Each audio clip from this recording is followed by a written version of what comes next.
இன்றைக்கி இந்த வீடியோவில் நம்ம வீட்டிலையே எப்படி சோப் செய்யலான்றது தான் பார்க்க போகிறோம். 2 கத்தாழை எடுத்து கட் பண்ணி வச்சுருக்கேன். அதில் இருக்கிற அந்த எல்லோ நல்லா வடிகிற வரைக்கும் ஒரு 5 மினிட்ஸ் விட்டுட்டு வாஷ் பண்ணி அதோட சைட்ஸ் எல்லாம் கட் பண்ணி வச்சுருக்கேன். சோப் செய்கிறதுக்கு என்னெல்லாம் தேவையோ அது எல்லாத்தையும் ஃபஸ்ட்டு எடுத்து வச்சுக்கலாம். இப்போது ஆலோவேரா கட் பண்ணி ஆலோவேராவில் உள்ள ஜெல் எல்லாத்தையும் எடுத்து வச்சுக்கலாம். ஆலோவேரா சோப் செய்கிறதுக்கு ஃப்ரெஷ் ஆலோவேராவும் எடுத்துக்கலாம், கடையில் வாங்கியும் எடுத்துக்கலாம்.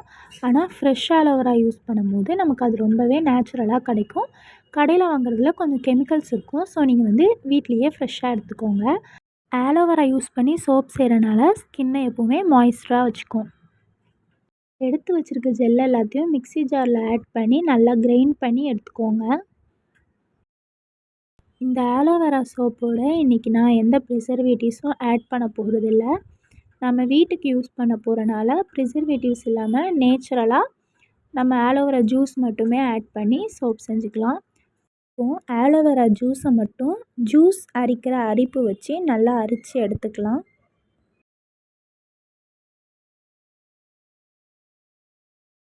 கிரைன் ஆகாமல் இருக்கிற மிச்சம் இருக்கிற ஆலோவேராவை திரும்பியும் மிக்ஸி ஜாரில் போட்டு நம்ம ஒரு வாட்டி அரைச்சி எடுத்துக்கலாம்.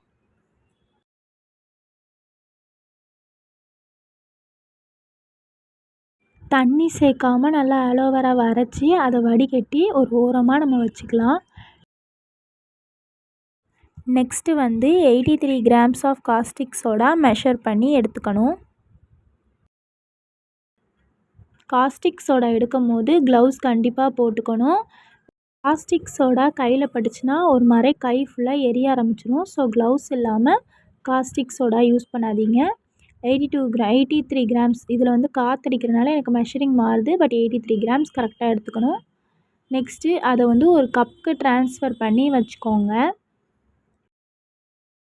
காஸ்டிக் சோடாவில் எப்போவுமே தண்ணி ஊற்றக்கூடாது. தண்ணியில் தான் கொஞ்சம் கொஞ்சமாக காஸ்டிக் சோடா போட்டுக்கணும். ஸோ இதில் மிச்சம் இருக்கிறதுல வந்து அந்த தண்ணி வந்து நான் மெஷர் பண்ணி எடுத்துக்கிறேன். 200 கிராம்ஸ். அதில் கொஞ்சம் காஸ்டிக் சோடா ஒட்டிகிட்டு இருந்தனால 2.13 காட்டுது. 200 கிராம்ஸ் வாட்டர் ஆட் பண்ணிவிட்டு அந்த காஸ்டிக் சோடா கரையிற வரைக்கும் ஒரு ஸ்பூன் யூஸ் பண்ணி அதை நம்ம வந்து மிக்ஸ் பண்ணி கரைச்சி விடணும். இப்போ அதில் வந்து ஒரு ஹீட் வந்து ப்ரொடியூஸ் ஆகும். ஸோ நீங்கள் உங்கள் கை, உங்கள் ஃபேஸ் எதையும் கிட்ட கொண்டு போகாதீங்க. குழந்தைங்க, அனிமல்ஸ் யாரும் கிட்ட இருக்கக்கூடாது. ஓப்பன் ஸ்பேஸில் தான் இந்த சொல்யூஷனை நம்ம வந்து மிக்ஸ் பண்ணணும். கொஞ்சம் கொஞ்சமாக தான் ஆட் பண்ணணும். மொத்தமாக போட்டிங்கன்னா அது ஹீட் ரியாக்ஷன் வந்து ஹெவியாக கொடுக்கும். ஸோ கொஞ்சம் கொஞ்சமாக போட்டு எல்லாத்தையும் நீங்கள் வந்து மிக்ஸ் பண்ணி எடுத்து வச்சுக்கோங்க.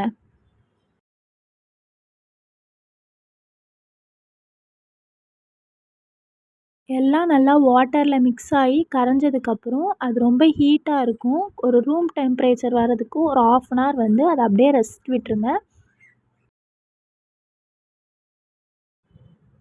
ஆல்ரெடி எடுத்து வச்ச ஆலோவேரா ஜெல்லை இப்போ மெஷர் பண்ணி 2 கிராம்ஸ் 2 கிராம்ஸாக 3 கப்ஸில் வந்து போர் பண்ணி வச்சுக்கிறேன். நல்லா செக்கில் ஆட்டின தேங்காய் எண்ணெயாக பார்த்து வாங்கிக்கோங்க. அதை நம்ம ஆற வச்சுருந்த அந்த சொல்யூஷனில் ஊற்றிடணும்.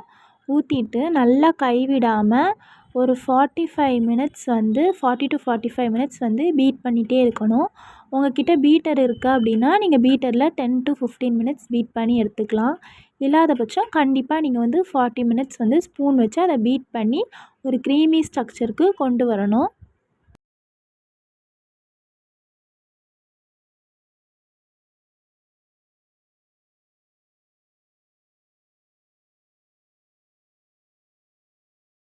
ஃபார்ட்டி 45 மினிட்ஸ்க்கு அப்புறம் இந்த மாதிரி ஒரு க்ரீமி ஸ்ட்ரக்சர் வந்துடும்.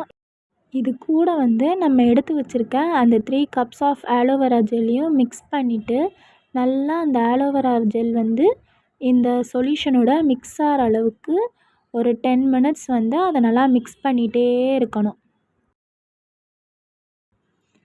நல்லா ஜெல்லோட மிக்ஸ் ஆனதுக்கப்புறம் அதோட கலரில் வந்து சேஞ்சஸ் இருக்கும். உங்கள்கிட்ட சோப் மோல்டு இருந்துச்சுன்னா அதில் ஊற்றிக்கோங்க. இல்லைனா பேப்பர் கப்ஸு, வேஸ்ட்டு பாக்ஸஸ் ஏதாவது இருந்ததுன்னா அதில் ஆயில் அப்ளை பண்ணி அதில் ஊற்றி வச்சுக்கோங்க.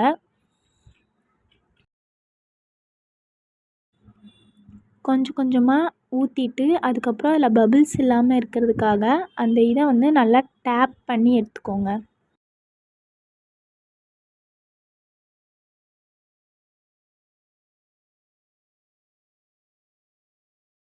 இதே மாதிரி உங்கள்கிட்ட இருக்கிற எல்லா கப்ஸ்லேயும் அந்த சொல்யூஷனை ஊற்றி ஆட் பண்ணி வச்சுக்கோங்க. எனக்கு இவ்வளோ கப்ஸ் கிடச்சிருக்கு. இதே மெஷர்மெண்ட்டில் நீங்களும் ட்ரை பண்ணிங்கன்னா கண்டிப்பாக கிடைக்கும். நான் வந்து ஆல்ரெடி கொஞ்சோண்டு கோகனட் ஆயில் யூஸ் பண்ணி அந்த இதே மெத்தடில் லைட்டாக வந்து சார்கோல் பவுடர் ஆட் பண்ணி சார்கோல் சோப் செஞ்சு பார்த்துருந்தேன். 8 hours வந்து அதை அப்படியே விட்டுட்டு அந்த ஓரங்களை லைட்டாக டேப் பண்ணி விட்டு கீழே தட்டினீங்கன்னா சோப் வெளில வந்துடும். நம்ம சோப் பாருங்கள் எவ்வளோ அழகாக வந்திருக்கு ஃபினிஷிங். நான் வந்து 3 சார்கோல் சோப் பண்ணி வச்சுருந்தேன் ஆல்ரெடி. அதை தான் உங்களுக்கு இப்போ எடுத்து காமிச்சிருக்கேன். இதே மாதிரி நம்ம ஆலோவேரா சோப்பையும் தட்டி எடுத்துக்கலாம். பாருங்கள் எவ்வளோ அழகாக ஸ்மூத்தி ஸ்ட்ரக்சராக இருக்குன்னு. இந்த சோப்பை நம்ம டைரெக்டாக யூஸ் பண்ணக்கூடாது. கண்டிப்பாக 30 days to 40 days வந்து அதை அப்படியே விட்டுட்டு தான் யூஸ் பண்ணணும். ஏன்னா காஸ்டிக் சோடா வந்து டைரெக்டாக யூஸ் பண்ணியிருக்கனால என்ன தான் நம்ம கடையில் சோப் வாங்கி யூஸ் பண்ணாலும் வீட்டில் நம்மளே வந்து நேச்சுரல் இன்க்ரீடியன்ட்ஸ் யூஸ் பண்ணி சோப் செய்கிறப்போ அதில் நிறைய பெனிஃபிட்ஸ் இருக்குது. நீங்களும் இதே மாதிரி செஞ்சு போட்டு பார்த்துட்டு எப்படி இருக்குன்னு ரிசல்ட்டை வந்து கமெண்ட் பண்ணுங்கள். தேங்க்ஸ் ஃபார் வாட்சிங். நெக்ஸ்ட் வீடியோவில் பார்க்கலாம். பாய்.